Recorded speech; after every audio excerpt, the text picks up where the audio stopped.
Okay, hello. Welcome to Shetland Trader Chats on location in Colorado. Yeah, I guess this is kind of somewhat Colorado Knitter / Shetland Trader Chats / Edmiston Creations. Yeah. A trifecta. Yeah. So we are primarily going to talk about sewing projects. I think that's what we're going to focus in on. We had a few questions in response to the stories on Instagram, so we've written some of those down so that we try to stay on topic and go in an orderly fashion. So off we go. I will look and see what our first one. So which sewing patterns to begin, specifically garments, like would we recommend? I'll start off just by saying like what the first thing was that I did sew, which I wouldn't necessarily recommend, but I decided I wanted to make a waistcoat, a quilted vest basically, and I remember that I was specifically inspired because Meg of So Liberated had put up a hack of the hinterland, right? Yeah, and it was like a quilted bodice. vest thing, and I was like, that is so cool, I want to make that, something like that. And that was like in a way the instigation to go, right, I'm gonna try sewing something like, so there was like a lot involved in that though, because there was the quilting aspect, there were like a lot of lines to be sewn, and those were okay because they were straight lines. But we were talking about it earlier that it involved circles and doing bias binding, and like, so that was pretty challenging as a first sewing project. And then after that, the first thing I made was the nocturne pajama pants, and I bought that class. So that was like a super accessible, low stakes project, because it's just an elastic waistband, some good long seams to sew that just gave me that practice of being with the machine. Because for me personally, the reason why I didn't really sew is like I've always been terrified of sewing machines. So that gave me a good chance to just kind of like get over that and get used to like how my machine behaves and works, and just have long straight stretches to seam together. So for me, it was the nocturne pajama pants was my first beginner, sewing pattern. What about you guys? For me, I probably learned and honed in on sewing garments for little girls. So I started sewing for my great nieces, and you kind of get the idea of a burrito method, and it's a little burrito that you're doing, and kind of seeing the construction of putting a arm, like a sleeve, into an armsicle, and it just gave me a smaller amount of fabric to work with, where I wasn't making a huge investment into the project. And then the little ones are straighter bodies, and so you also don't need to do darts or think like that, and see the actual clothes on a little moving body. So I think that helped me learn a lot of construction. And that is probably how I learned to sew knit fabric, is with little ones, because they want to wear knit fabrics. I was doing a lot of the woven fabrics, but that's not as comfy to play in. Right. So it gave me the motivation to kind of jump into knits, which I thought was going to be a harder thing to sew, but they're actually in some ways easier to sew because they fit and stretch. So they're a little bit more forgiving than I had imagined them being. I couldn't tell you exactly what my first garment was. How long have you been sewing? About ballpark. So I definitely did pajama pants for my boys when they were little, and now they're big. So I've been sewing I've always had a sewing machine since married to Donnie, and we've been 25 years. So I've been off and on sewing a long time. But I probably was a little bit afraid of garments for myself. Right. It was a little easier to do it for little ones, I think. And then with you two, I got more motivated to try some more advanced patterns, I guess. A lot of it is step by step. So some people do read a pattern, the whole pattern instruction. I actually get a little overwhelmed. So sometimes I just, let me start on page 1. Yeah. and hope that they're good instructions. Yeah. You know, with some video support and stuff like that. And because I think that is a key thing. It's the same with knitting patterns. You know, it's like I hate rating my own designs based on like, is this for beginners or is this for an advanced? It's sort of like, well, it just depends. Like if the instructions are good and you're just you're taking it step by step, then you know most people or almost anybody should be able to approach it. You know, and nowadays there's so many YouTube videos that you can actually like Google sewing. I'm wearing a Cali, sewing the Cali, and there's people who have made instructional videos. For a lot sections. of videos of sew-alongs of things, for sure. What about you, Alisha? Well, people that have been following me for any length of time know Sew Liberated. I credit them for everything that I know about sewing because I live in a very rural area of New Mexico. So learning to sew in person with someone was not an option for me. I do have a really great local quilt shop that I found after I had learned to sew, but even then, it's not a place that supports garment sewing. It's very much quilting and bag making. So my quilt shop's a great resource for things like that, but and for my machines. But other than that, you know, I had nowhere to turn. And Sew Liberated has classes I took their Sewing 101 class before I even owned a machine. And that's how I learned how to set up my sewing space. Like, because I had no idea, like, I would need tools or just, you know, and I really appreciated the way that class approached. Like, do you have a small space? Do you have a big space? Because I have a small house. And so I knew I was going to need to zone a room for my sewing area. So it just was a very intentional way to learn to sew. They went over what type of machine I would even want to buy. So I went through that course first. And then I had the Nocturne PJ Pants course to take, but I thought, well, my mother-in-law's coming to visit, so we'll sew the strata top. They have a sew along on YouTube, and it's only 3 pieces to cut, a front, a back, and a bias binding neck. How hard could that be? And it ended up working out. We both made really cute strata tops together, but I just wasn't counting on the curvature of the neckline, and also sewing bias binding. You're sewing different layers of fabric together and all of this and folding things over. And you needed to be quite precise with your seam allowances to get that to work out. Exactly. And shockingly, I was for my first one. I think because I went so slow and was, you know, just very mindful of my seams. But after I did that, and then I took the Nocturne PJ Pants course, I was like, oh, that's why they recommend pants for your first, because pants sound like, oh my God, I could never make pants as a first project. But everything that Gudrun said, I will echo. Like the long straight seams, there's a little bit of curves in the pockets, but not, you know, but that's it. It's enough to kind of practice. And you don't need accurate curves like the strata.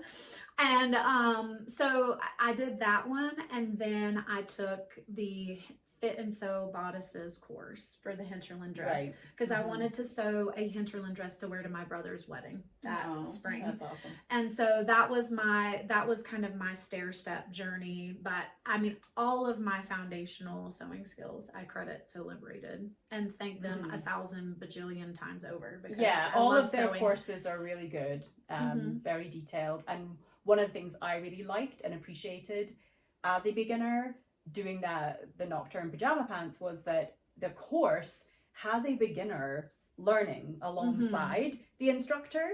So it's not just the instructor showing you their expertise, you know, and doing everything smoothly. You see a beginner person learning about the machine, learning about cutting fabric, and asking the kind of questions that would be in your head as a beginner, you know, just like things you were like, this might be a really stupid question, but and I love that about their courses, it was like, oh, thank goodness you asked that, because like I was like, yeah, I was how just do you do thinking this that. thing? Yes. Yeah. And like little tips and tricks, and and just exposure to the terminology as well, which, just like knitting, there's a lot of it, you know, you're sort of picking up what different things mean. Everything. Yeah. I mean, I would say to start, if somebody's just looking for like just general recommendations for a beginner sewist, I would really go with tried and true established indie pattern companies like Sew Liberated or Helen's Closet or True Bias.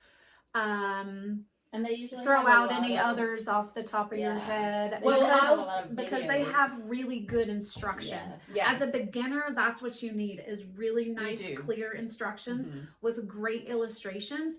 And any of the patterns you get from those tried and true companies, I mean, you guys throw out any more, like they're going to give you great instructions. And like Mari said, step by step, you know, voila, you can end up with something. Yeah.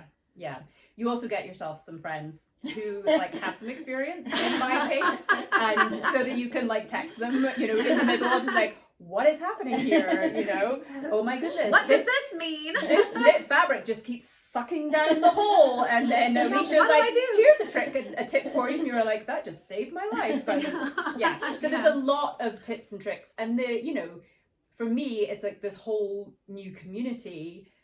Outside of knitting, because that's primarily obviously what I've been, you know, connected to, but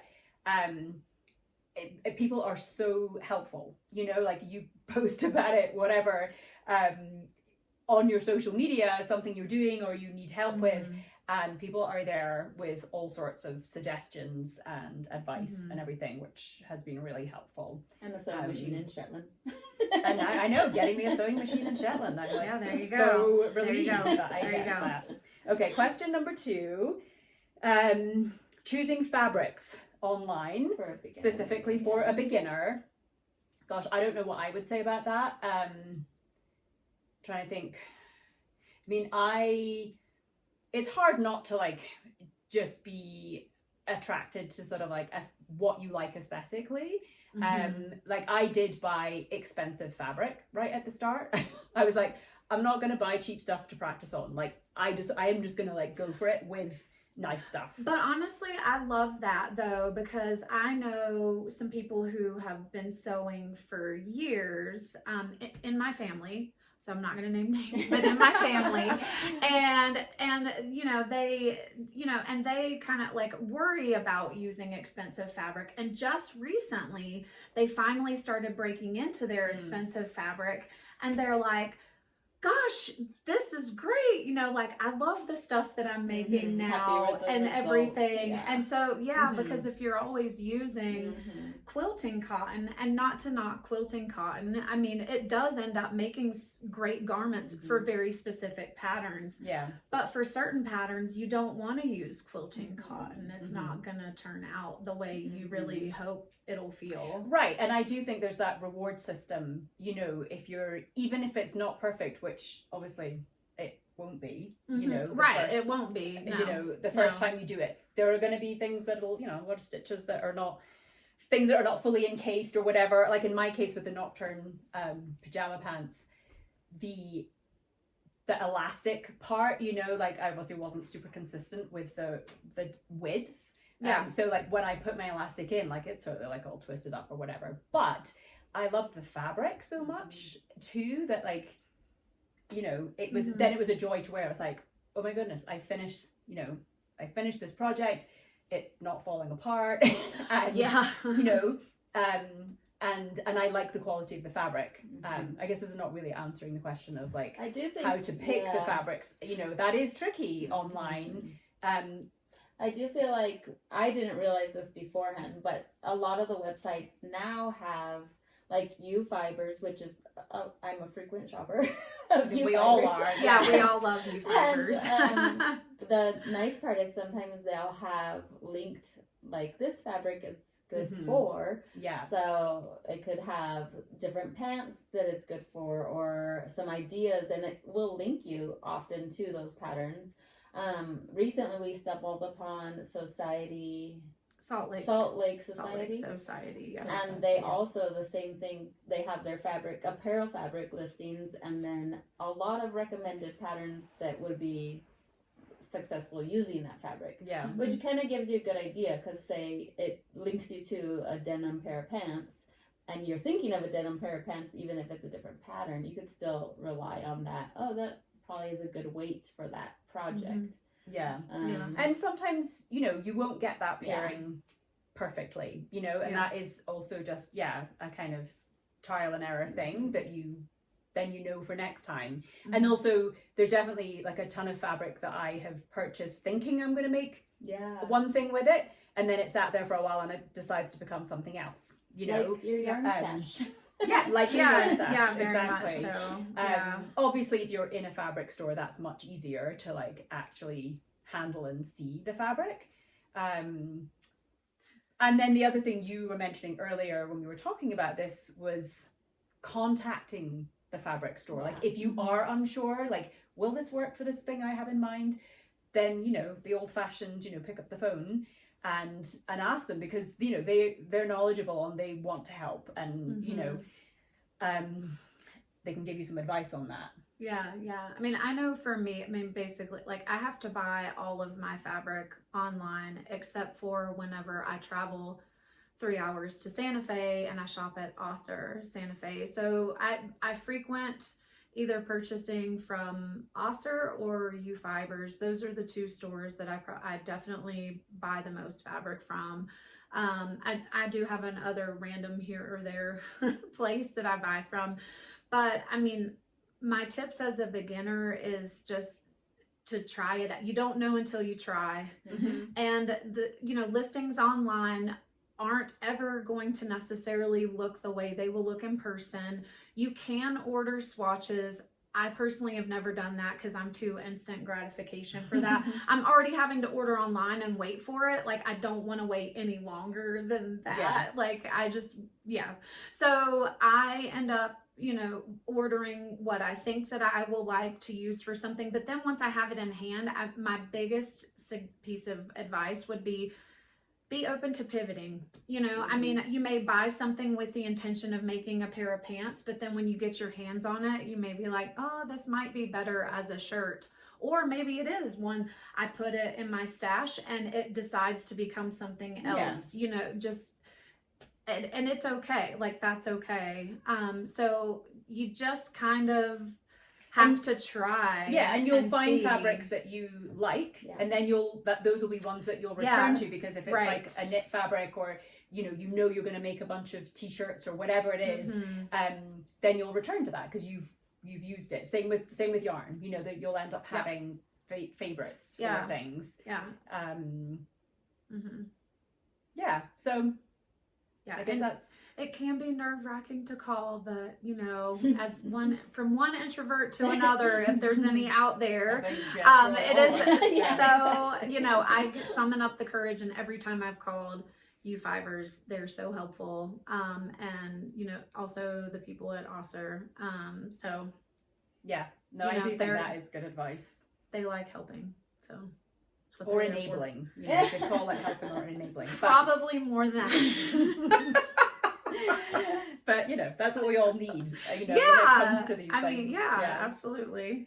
So the third question is projects that you could branch out from after that initial, you know, total beginner project. What would be some things that we would suggest there?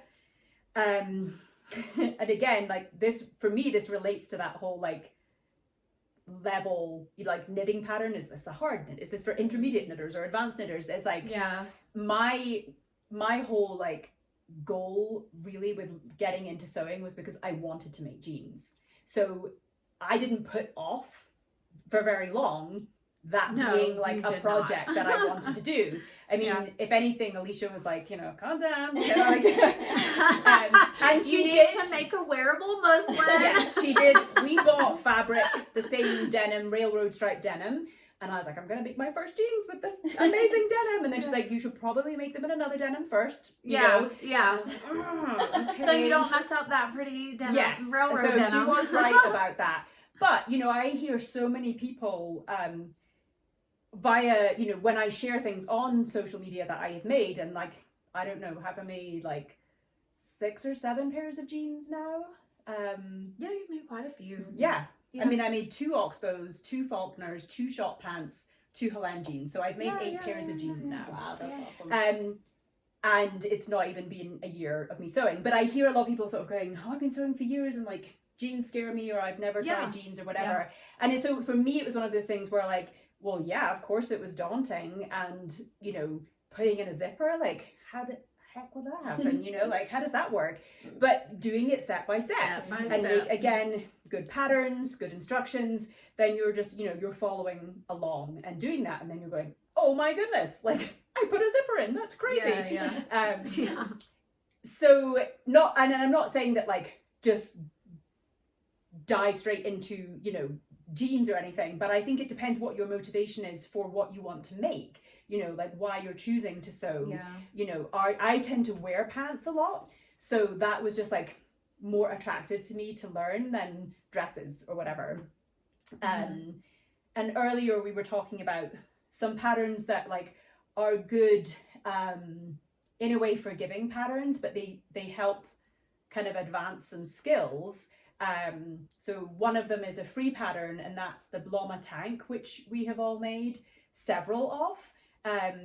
And so that gives you exposure to knit fabric, and it's, you know, so many of us wear tank tops. And that also blew my mind because a tank top is something, you know, that you just purchase, right? You know, and like they can be cheap to buy, you know, but it's the notion that I could actually make one myself was also like super, I can make my own tank. Because so often actually I find like the tank tops don't suit, you know, don't fit me well and stuff like that. So the Bloma tank is a free pattern. Whose pattern is it? Paradise Patterns. Paradise Patterns. Yep.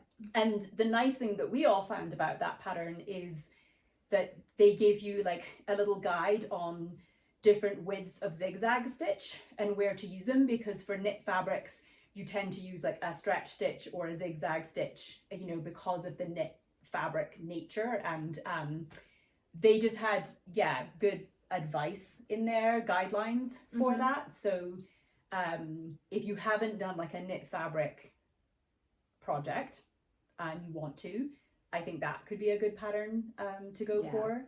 And then what else? What were the other ones we talked about? Well, we mentioned the Henrietta. Oh, the Henrietta skirt. Which we've all made as well. And that is one that is very few pattern pieces and is quite quick to sew. So it's also quite a satisfying quick project to cut out and sew together. But it's got these little details to it that make it feel, you know, more refined. Who wrote that one again? Spaghetti Western. Spaghetti Western. Yeah. And I had mentioned the other day that my favorite part of that pattern writer is every page of the pattern pieces, like the pattern instructions, she wrote seam allowance. Yes. To remind me. And what is the right side of the fabric versus the wrong side of fabric. So you're not scrolling back. And to her check illustrations. those instructions. Yeah, her illustrations are really cute. Yeah, they're really good. Yeah. And it's like a fun, it feels like that particular skirt pattern, like if you want to make a skirt, seems to suit all body types as well. You know, that it's just like, it's a flattering pattern. And can be, you know, fun in different fabrics, like a lightweight denim or linen, or, you know, like it's got versatility that way. There was another one. We have a pant one that we like, or a shorts. So liberated. I'm gonna throw the chanterelle pants out there as a next, like kind of a next step. And the reason why I would say the chanterelles, you get a wide leg view if that's more your style, as well as a barrel leg view if that's more your style. You also get the shorts pattern, and then you can buy a zipper expansion pack as well as a fit and sew pants course that's connected to the zipper expansion pack. That is great. All for that one pattern. And in the fit and sew pants course, they walk through fitting your pants using the zipper expansion pack for the chanterelle barrel leg pant. Yeah. So if you want your hand held every step of the way, that is 100% the pattern that I would pick for pants to take your skills to the next level. And that is also one which, you know, you see in all sorts of different fabrics. We've both made it in linen, but also like as a sweatpant, you know, version too. I've made it out of flannel. I have 3 different flannel chanterelle pants. Have you made the chanterelles? I haven't. Yeah, I've made them 10 times. Whoa. So, I mean, and they fit great. No, 0 adjustments for my body. Like they fit great. I would say just a general approach though, if you're looking for kind of a general process of like, I just finished a beginner pattern and I want to start branching out as more of an, you know, into advanced beginner or intermediate patterns. I would say again, like to stick with those pattern companies that you know the instructions are written well, they're very clear, have even video tutorials perhaps, and go with those patterns. Because since I started out with So Liberated, I just started a serial So Liberated pattern spree. Once I finished my hinterland dress, I made a gypsum skirt, I made Arthur pants, I made chanterelle pants because that was released pretty shortly after I started sewing. So because I knew I could read the So Liberated patterns and I would understand step by step, as long as I took it step by step, that I would know what I was doing. So if you start out with a pattern company that you like, then just try other patterns within that pattern company. Yeah. The Joni top is another one that was, you know, the first button-up shirt I ever sewed was a Joni. Yeah. I mean, there's so many patterns out there. Obviously, same as with knitting. Like, it's pretty hard to narrow it down. So we're just kind of giving you, like, what we've been exposed to. Yes.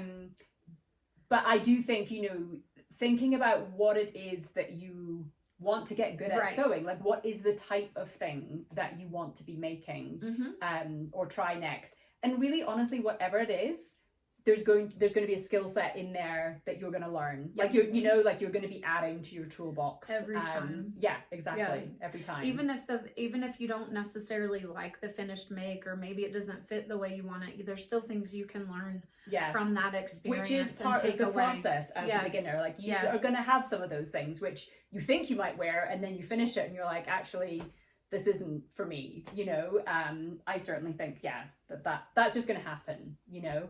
But you'll still learn a lot from the process. Okay, so 4 is serger. Do I need one? I mean, we haven't talked about machines at all, because obviously that is, you know, that just really depends. Like, are you starting with a machine that somebody has like just a regular sewing machine someone's given to you, or, you know, are you buying one for the first time? All that kind of thing. So we're not really going to go into that so much. My husband and I have had like a sewing machine for a really long time, so I was just using what we had, which is a fairly basic Janome, very basic mechanical, which, you know, now that I'm like trying Mari's machine, I'll get a shot on Alicia's later too. Like, I'm already like, oh my gosh, these machines are so nice. But that basic Janome machine, I've sewn all this stuff in it, you know, so it's capable of all of that. Yeah. So, you know, a basic machine is all you need, you know, to get started. But serger, so I did buy a serger quite quickly after starting, and Why was that? Was it you just didn't like the zigzag stitch, or I think it was more that I saw. I think it was when we were in New Zealand. I forget when I got the serger. Did I get it before we went to New Zealand? I can't remember, but I think it was because it was just, you know, being sucked into. Seeing somebody use one. Okay. And maybe it was Layla Makes talking specifically about, it's a Juki serger that I got, and so it wasn't really that I mean, I didn't know, because I'd never serged, I'd never serged anything. I wasn't like I'd used somebody else's serger or anything, but I was kind of like, oh, like it would be nice, like to finish for a finished look and things like that. Yeah. And the Juki, I forget how much it cost, but it wasn't a crazy expense compared to looking at some Yeah. sewing Oh, like machines some- where I was like, surgery. okay, I'm not Serges getting a and fancy sewing machines. You can get into Yeah. thousands of dollars very easily. Very Exactly, easily. exactly. Yes, So just when I depending on saw you're what this looking at. Juki cost, I was like, well, okay, I'm not going to get a brand new sewing machine yet, Mhm. but maybe I can, like, this can be a, you know, satisfy that a investment. little bit. Yeah. An investment. And I am really glad to have it, but no, you don't need one, you know, and most patterns will give you, you know, will say Yeah. that, you know, will say, well, like, you know, you'll zigzag this instead or whatever. Yeah. So yes, I'm glad I have it and I definitely use it. I don't know all of its capabilities yet, you know, like I pretty much just use it to finish seams mostly. I mean, I have sewn some knit fabrics, you know, I serge them instead of stretch stitch or zigzag, but I'm always afraid my stuff will fall apart if I only serge it. I am like, not I don't all the like, seams, but yeah, but some, I I get forget so which nervous. one. I think like just like the maybe on one of the bedrock tees, or did I do this bedrock tee that way? No, I didn't. Anyway, no. I can't remember off the top of my head. But I admire you for that. I'm just like I do. You're I'm wild. wild. I I know. just like go for I know. it. I'm all like, I've got to follow the rules. But designer extraordinaire over here, I can just make my own rules. Like, you know, it's good. I Well, love you know, that. if it falls apart, then I learn my Resew lesson. it. You know, like yeah, it's like okay, don't do that again. As far as a serger goes, I don't have one, and I've never used one. I'm excited to try Alicia's. Yeah, Do you want yours? I did bring my serger, so I do have one. Mhm. However, I was a reluctant serger purchaser. I did not have serger curiosity. I was afraid of them because they have a knife and they cut the fabric Yeah. as you go, and I'm I'm like, kind of afraid of Yeah. it'll it. cut my fabric. Oh my god. You know, okay. So I was, but also, you know, whenever I took my intro to sewing courses by Sew Liberated, they very much reinforced and that you don't have to have a serger, just to kind of, not that then they're not anti-serger by any means, but just more like you don't have to spend more money if you don't want to. Yeah. And for me, I think part of my reluctance serging was, well, my zigzag stitch finishes just fine. And I actually started after I had been sewing for about a year, maybe a little less than, I started using the blanket stitch to finish my seams, and then I would physically use scissors and cut the excess off, so they looked like they were serged and they were very pretty that way. Yeah. And so I was like, well, why do I need one? Because I kind of do that already with my sewing. My sewing machine does everything I need to. And I have a small house and a small space. So I was just thinking, gosh, a second machine, where would I put it? What would I do? Sure. And now I have 3 machines. So anyway, You find room. yeah, you do. You find room. But the reason why I finally did decide to get a serger was I was like, well, I do think that maybe it would be nice to finish my seams that way. I didn't buy one until I had been sewing for well over a year, maybe even 2 years. I kind of forget how long I've been sewing. I've not been sewing for 3 years yet. So I bought my serger last fall. That was whenever we were displaced from the wildfire and we were in our rental. That's whenever I got it. And I love it. I mean, now that I have it, I do love it. It is faster because I'm not doing 2 steps. Yeah. So I think the efficiency is really what I like about the serger. It's not necessarily that it's pretty, because I could get the pretty finish with my sewing machine. It's the fact that I can just zip it through, and I'm not taking the extra step to cut myself. But I wasn't in a hurry to, get through that. Yeah. So you don't have to have one. I'm not a serger pusher at all. You don't need it. No, but if you want one, you can totally get one. And I also got a very budget friendly, mine was only a few $100, and it is a workhorse. Yeah, they are very so well feeling. Yes. I mean, so you don't have to invest a whole lot in it either to have a great serger. Yeah. You really don't. Yeah. So, yeah. Okay. Grading patterns, as in, making adjustments, to patterns to get a perfect fit for you and your body. Again, that's like well, from my experience so far, which is not a ton of experience, but it is a trial and error thing. I mean, you'll find patterns that you want to make multiple times, and you'll be kind of finessing the fit with them. For me, that's particularly to do with pants and more fitted pants, like jeans and things that have, the crotch depth and the rise and all this kind of thing. I knew that I would have to make adjustments to a lot of patterns, because I just typically find that even with like ready to wear jeans, that especially if they are a more high rise style, they're always too deep for me. So again, this is going to be pattern dependent, but some patterns have that kind of built in as part of the initial, overview of the pattern and instructions. They kind of show you via drawings, like how you can where you should take out a wedge and things like that, because that will also vary depending on the pattern and the pieces, that you're working with. So you can either take, length out of the rise, or you can take wedges out of the crotch curve. Is that like what you're doing, like with the wedges at the front? Yeah, I mean, I guess it depends on where you're removing the fabric from. Yeah. But it's in the rise or the yoke area in general. So yeah.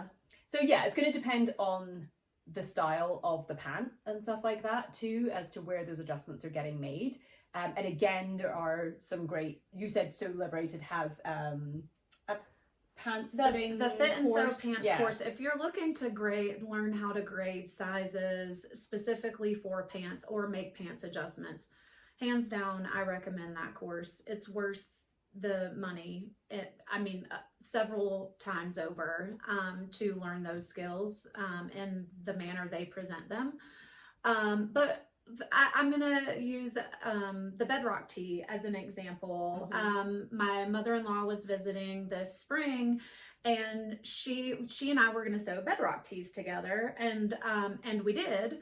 But her complaint about the bedrock tee was that she was like, the neck's just so open on me, and so she was picking her size so the t-shirt would hit her hip measurement, but then she wasn't making any changes to up here.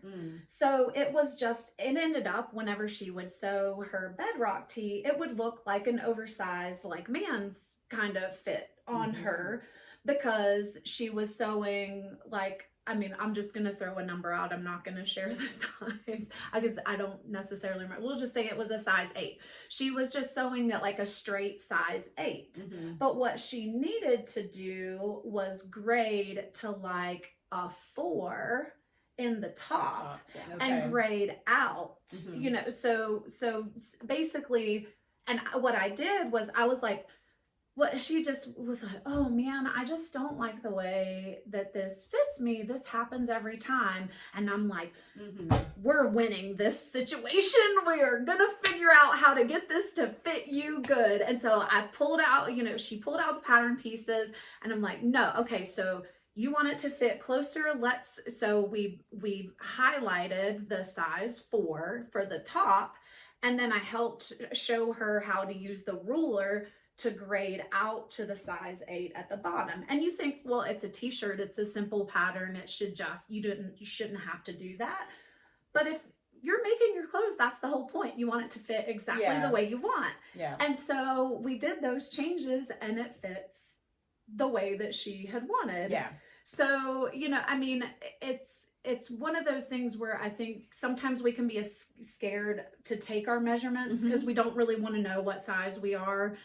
But that's really informative information to help you to pick the appropriate size for you, and to know if you want to grade or not. And sometimes it's a small adjustment goes a really long way. You sort of think, I'm only taking like a 1/2 inch wedge out of this or whatever, but it can have quite a dramatic effect on the finished fit.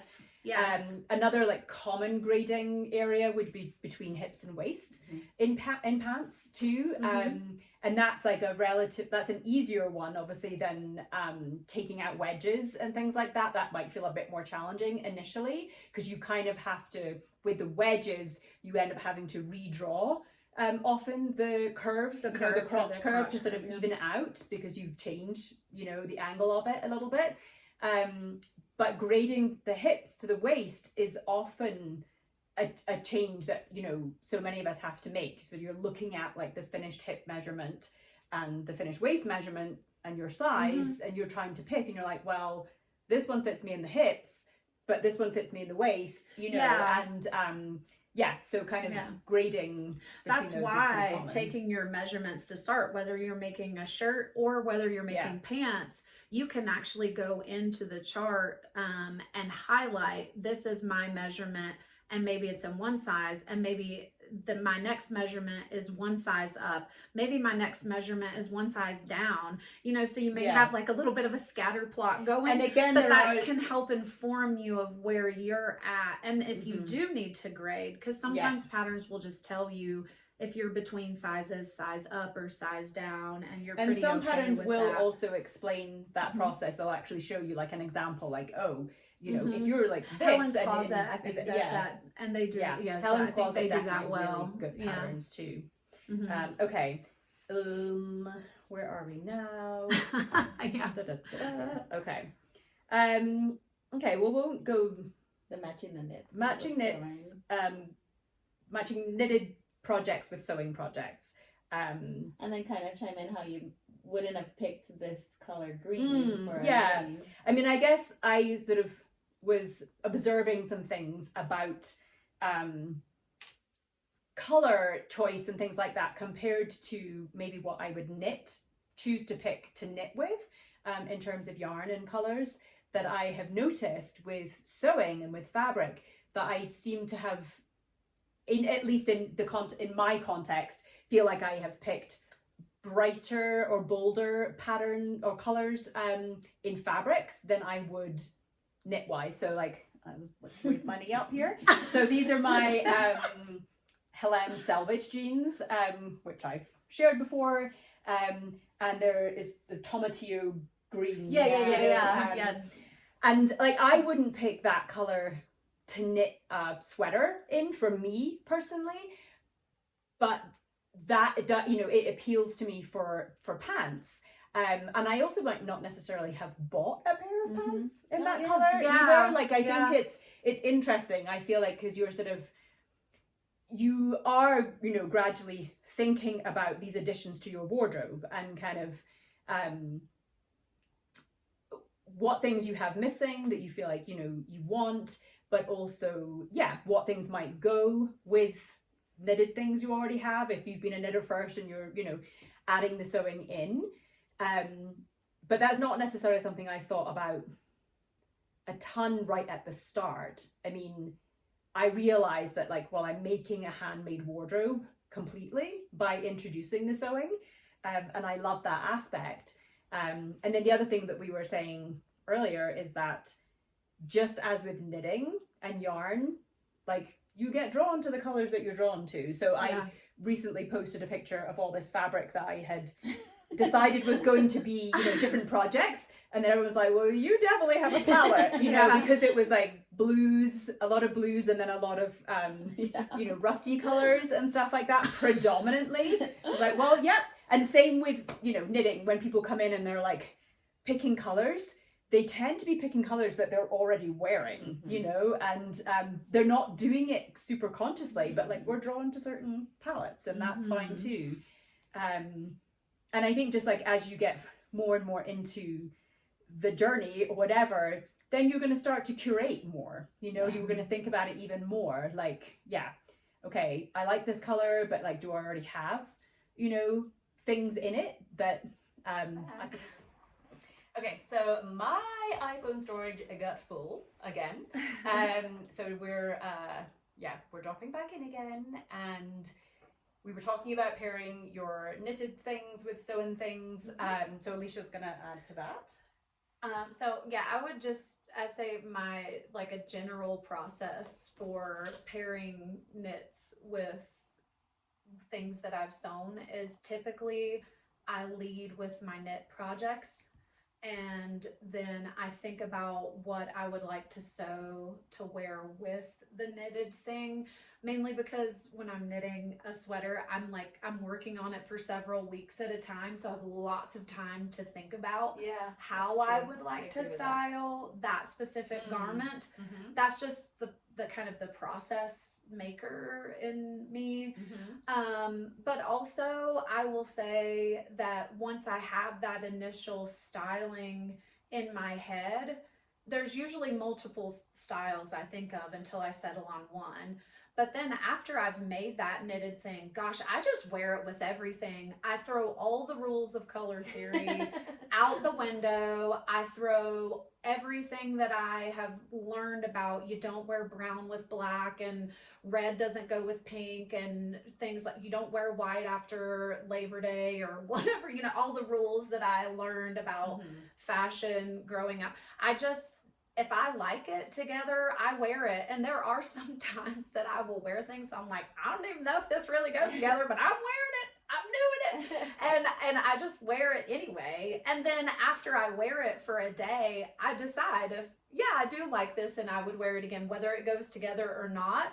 Or I'm like, okay, well, that was fun. I probably won't do that again, you know? But most of the time it ends up, I wear it and I like it, even though I thought like this, I'm not too sure about this. I think that's really true, like in terms, and again, that kind of goes back to sort of, in a way, surprising yourself about an outfit or what you would put together. Like, I feel like I'm way more adventurous now with things I put together than I would have been previously with like buying an item and like, you know, like, that's like too bold for me or whatever. Like, I will wear that. So, but like, with the Henrietta skirt that I made in the Fableism fabric, and then I was just like, I'm just gonna try on like a whole ton of different sweaters of mine with it, and they were all different, and I was just like, oh, this one goes, oh, this one goes, but I wouldn't have ahead of time. I don't think I would have known that. There's like, a lot of happy accidents. Exactly, that I was thinking about that.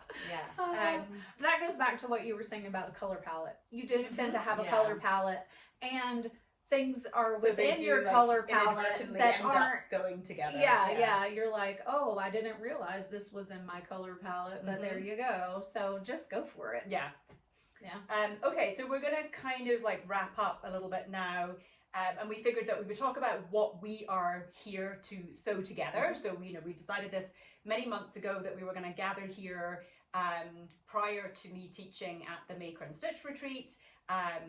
And you suggested the patterns really because we were like trying to figure out, well, we needed something that wouldn't be too labor intensive to sew, so it wasn't going to have like a ton of crazy. We wanted to like hike, and we also knew we just wanted to sit around and gab and knit too. So we didn't want to stress out feeling like we had to sew these complicated things and sew the whole time. I mean, we've been here like a long time. We haven't now. sewed yet. We haven't a long time. Well, I'm just saying that from Mari's perspective. It's like we've been just like eating all her food and you know, it's great and hanging out. We had intended to cut out our patterns and pieces, fabric pieces before coming, but we were all like too rushed for time, so we ended up doing that here instead. So we cut out yesterday, and actually I wanted to just I just had like two parts of. So here's my color palette. Surprise, surprise. Alicia's tip to me very early on was to label everything. So when you cut it out, bit of masking tape, write what it is. It's easy to think when you're cutting it out, like, oh, I'll remember that's a pocket, or I'll remember that's the front piece or the left side or whatever. You don't. So and then you're like, also if you have the kind of fabric that it's maybe slightly hard to tell the right and the wrong side of it, you know, then it's helpful because you've got that tape on the right side.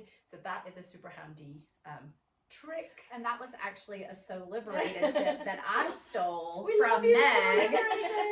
But Meg her suggestion was she put a piece of masking tape on to denote right side versus wrong side. So I took that a step further because I was like, I don't know what this is. Is it a pant leg? Is it a, you know, Yeah. I don't know. Is it the back? Is it the Right. front Yeah. or the back? I don't know. And I didn't want to make any mistakes. So I started writing exactly what it was to also help me with the orientation of the piece as well. Just as also just for knowing what the heck it was. Yes, and which way does it like go? what's a and facing everything. and I don't know. Yeah. You know? Yeah. No, So, I think yeah, that is a really, really helpful tip. Yeah. So we are sewing the Barry pants and the Page hoodie, which we're all making like as a sweatshirt, but it was initially a hoodie pattern, and then it got like a crew neck extension, whatever that you can get with it. So, And Paige is from Chalk and Notch. Chalk and Notch. Right. And Barry is Style Arc. Style Okay. Arc. Yes. Yeah. So I haven't sewn from either of those before. I've sewn little people's Chalk and Notch, so they have cute kid clothes too. Oh, okay. Yeah. And Chalk and Notch is another one of those companies. Chalk and Notch and Sew House 7. I was sitting here thinking those are other two Like two True other Balance, yeah, those are companies that have great instructions that And I would I'll sew a million times over. I'll add all of these ones that we're mentioning, In the into notes. the show Yeah, notes yeah. as well, so people can easily find them. The Berry pants by Style Arc are they are a straightforward pant, but I would recommend being an intermediate or definitely at least an advanced beginner sewist when sewing them, because the instructions for Style Arc assume you are an intermediate sewist that knows what things mean, and like if you sew a seam, you know that you should finish it, or if you sew a seam, you know that you should press it and press it to which side. Those instructions are not included in Style Arc patterns. You need to just know what you're doing. And so, but they are great patterns and they're great pants. You just need to know your steps. To know. Yeah. Yeah. I And mean, then an for elastic sure. waisted pant as well. So not really many. Yeah, we picked, I suggested these. I'm excited for these. Because they're not really major. There's not going to be major pattern adjustments. You're going to typically just pick your size and just go for it. you know. Yeah. And to sew, the Berry pants are a woven pant pattern, but I have sewn them at least 3 times as sweatpants, and there's not many changes that there's no changes that I made to the pattern other than using a stretch needle and a stretch stitch. Right. And then I serge my seams. Yeah. But I mean, I did make Berry sweats before I owned a serger, and I did my blanket stitch finish. Yeah. So Yeah. And these are the fabrics I'm using. This one is similar to your color, and I'll use this one for Paige. And it's from U Fibers, this fabric. And then I'm going to use this color for Berry pants. You just said the word, and I forgot. But I had this in my stash. I'm gonna be an Easter egg. It's still a very similar palette. Like it's so very funny. complementary. Yes. Going We on definitely here. So we can hike together. The same Which was the colors. same for like our topos and blomma tanks. Yeah, I When know. we arrived and all saw each other, we're like, oh, we're like in the same palette. Yeah, Right. and we didn't. That's what happens when you do sew-alongs. Yeah. So we didn't do that on purpose, but it happened. So I'm color blocking both of mine because I was trying to # stash bust. So my page is going to be mint, this minty color on the bottom, and my sleeves are going to be lilac. Okay, and then my Berry pants are using up some remnants of brown fleece. Similar to this one. And then it is similar to the brown you're using. It's very like chestnut or whatever. And then I have this blue. My blue is Mari's blue because she generously let me use that because I didn't have enough dark teal that I wanted to use to color block my berries. But you'll see me coming when I come down the street. And I'm planning to put this video up after you've sewn this so that we can share like the finished results. A little fashion show for you. Yes, exactly. And then I guess let's do like 2 super quick questions, which were like our favorite beverage, like warm beverage or whatever to have when cozying up and knitting, and a favorite dessert. So you want to go first, Alicia? Okay, my favorite warm beverage to cozy up with would depend on the time of day. In the morning, it's going to be coffee or matcha. I use a mushroom matcha mix, and I love that. I'll add some cayenne pepper and some turmeric, and it has like and sometimes maybe just a dash of sea salt, and I'll blend all that together. And I'm New Mexican, so we like heat and just about everything. So I like that. Or in the evenings, it's hot cocoa. So I also have a mushroom hot cocoa mix, but I don't discriminate any kind of cocoa, but I always put a dash of cayenne or red pepper flakes in my cocoa too, sort of like Mexican spice, like hot chocolate. Dessert? My favorite dessert depends on the season. Right now, it is candy corn. This goes with me wherever I go. When it's Christmas, it's candy canes, and in the springtime, it is jelly beans, Starburst jelly beans. Right. In the summer, chocolate, I guess. I don't know. I don't really have a summer candy, but I'll eat brownies all year. So yeah, and cinnamon rolls, but that's kind of breakfast for me disguised as dessert. So I kind of justify it. I'm like, what's breakfast? I mean, what do you want from me? I'm not having dessert right now. It's just the largest pastry of your life. I love it.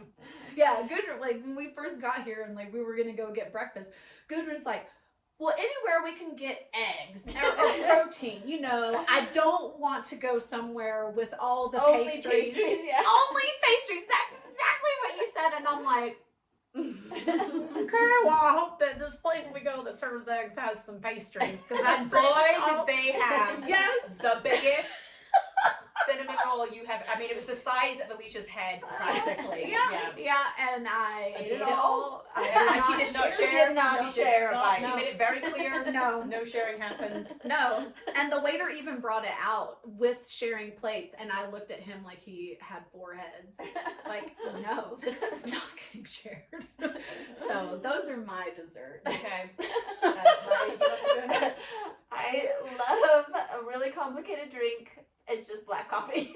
That is definitely my warm drink of choice. And my dessert is chocolate chip mint ice cream. We just discovered that like we both love mint chocolate chip ice cream. Right? Yeah, and I've decided they're very weird, and I wonder why I'm friends with them because they like. If that is, I'm disappointed if like that's not an offering when I'm at an ice cream place. Sometimes I don't want ice cream anymore then because they don't have it. No, I'm saying like hands down favorite ice cream flavor. Yes. And for me, it's like coffee is what I drink first thing in the morning. And then right now, I quite like, when it's cooler weather, I like drinking green tea with lemon in it. Yeah, that's a good go-to, like, throughout the day, really. Yeah. Yeah, it's so nice. When you don't want a ton of caffeine or anything like that, but I drink you a just want decaf. something Well, warm. actually, I drink a decaf green tea. Yeah. And because it's got L-theanine in it, which is like good for anxiety. So like this, I'm like, okay, I'll have some of this green tea. I need to drink more. Slurp all this. Yes. Good for anxiety. Great. Yeah. Give me more of that, please. Okay, well, I think that is it for this very sewing focused heavy episode. If you were wondering, during the episode, we've been working on our hair tap hood. Yeah, there's like we've been working on our back piece. And this is Gudrun has been making good progress on hers. Okay. Thanks for leading. We're taking the strengths-based approach here as a social worker. And then this is my front. I'm on the part where I need to look at the pattern to do my shoulder shaping. So I just cast it. Gudrun had a great tip. And so Mari and I were like, well, gosh, we don't want to look at a pattern during the episode. So we just started we had extra size six US 6 4mm needles. So we just started our back. So we've been happily Happily happening on your hat. Yes. Oh my And now God, they're say also that both 10 times wanting fast. to Oh my knit gosh. actual hats. I know. Too. Yeah, I I'm just buying the got the pattern hat whenever I get off here. pattern. Buying the hat pattern. By the way. Okay, well, thanks for watching. Yeah. And if you have other questions relating to this episode, then obviously you can put them in the comments. Yeah. And Thanks for being here.